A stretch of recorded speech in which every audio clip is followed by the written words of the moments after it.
All right, I'm going to talk about solving rational equations. This will be my first of a few videos on solving rational equations. So here we go. We're going to solve this equation, and before we're done, we want to check our solutions because we might have some extraneous. So looking at this problem, we have 6 divided by x minus 1 equals 9 divided by x plus 1. Now, here's what I tell students here. I said, well, what's the most difficult part about this problem? The most difficult part is the actual fractions. Most students don't want to deal with fractions. So let's make that our goal. Let's see if we can eliminate these fractions, and then let's see if we can solve with what's left over from that. So again, this is very, very interesting. We're going to be looking at eliminating these fractions. So what's going to happen is this can become very similar, but it's not the same as adding and subtracting. So it's going to be very, very similar, but not the same. So make sure you distinguish between the two. With adding and subtracting, we want common denominators, which means we want fractions. With solving, we're going to try and eliminate the fraction part here. So here's what we're going to do. First thing I want to do is, if we're going similar to adding and subtracting, we always focus on a common denominator. We're going to do the same thing here. So I want to make sure my denominators are factored. So over here I have just an x minus 1, so that's going to stay the same. And on the right I have an x plus 1. That is going to stay the same. So nothing is changing there. So what I'm going to do is let's come up with that common denominator, which, by the way, that's the same thing as a least common multiple. Those are going to work hand in hand. Let's figure out what the common denominator here is. Now this is the part that's very similar to adding and subtracting. So I need an x minus 1, so there's x minus 1. I also need an x plus 1, so there's my x plus 1.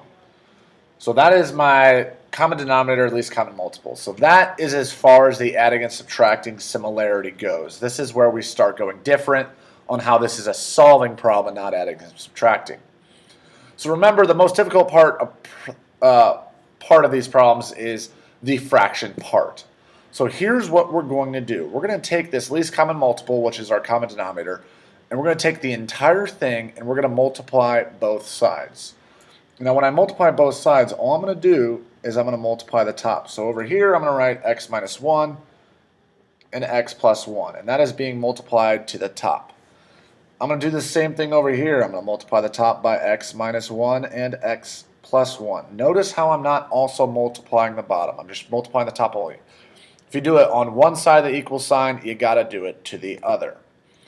Now that, again, I told you that's where all the adding and subtracting similarities, that's where it ends. So we're only multiplying the top. Here's why that's helpful to you. So this is all multiplied up top, and this is all multiplied up top. Well, if you look, on top I have an x minus 1, and on bottom I have an x minus 1. So those are common factors on top and on bottom.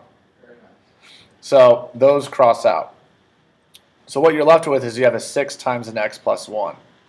So I'm going to distribute that through. 6 times x is 6x. 6 times 1 is 6. Same thing happens on the other side. So I have all these pieces up top of the numerator and this one piece in the denominator. Notice I have an x plus 1 on bottom and an x plus 1 on top. So when those pieces are on the same top and bottom, I have a 9 and an x minus 1. So I'm going to distribute that. So 9 times x is 9x. 9 times negative 1 is negative 9. So I went from a problem that had fractions to using the least common multiple common denominator situation. I've gone from an Algebra 2 problem all the way back to an Algebra 1 basic problem. So I have 6x plus 6 equals 9x minus 9. So the only thing left to do from here is solve this for x. Because remember, when we're solving, we're trying to get a variable all alone.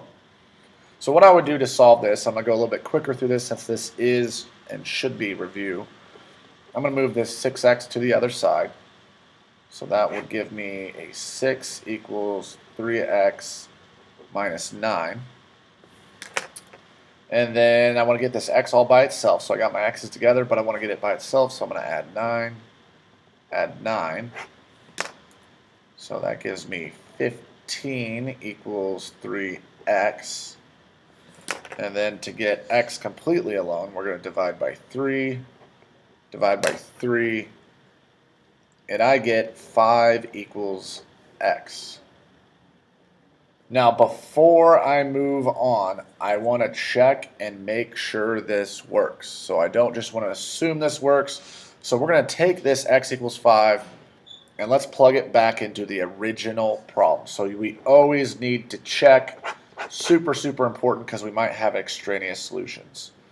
So what that's going to look like is I'm going to have 6 over a 5 minus 1 equals 9 over 5 plus 1. So I just need to simplify each side to make sure the left is equal to the right. So that is 6 over 4, and that is 9 over 6. Let's reduce this fraction on the left side. 6 over 4, what can we divide both the top and the bottom by? Can divide each by 2, so that gives me 3 over 2.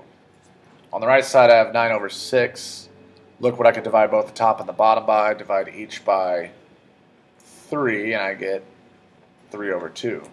So as you can see, we get 3 over 2 equals 3 over 2. Those are the same. That means my answer of x equals 5 worked, and that is solving rational equations 1.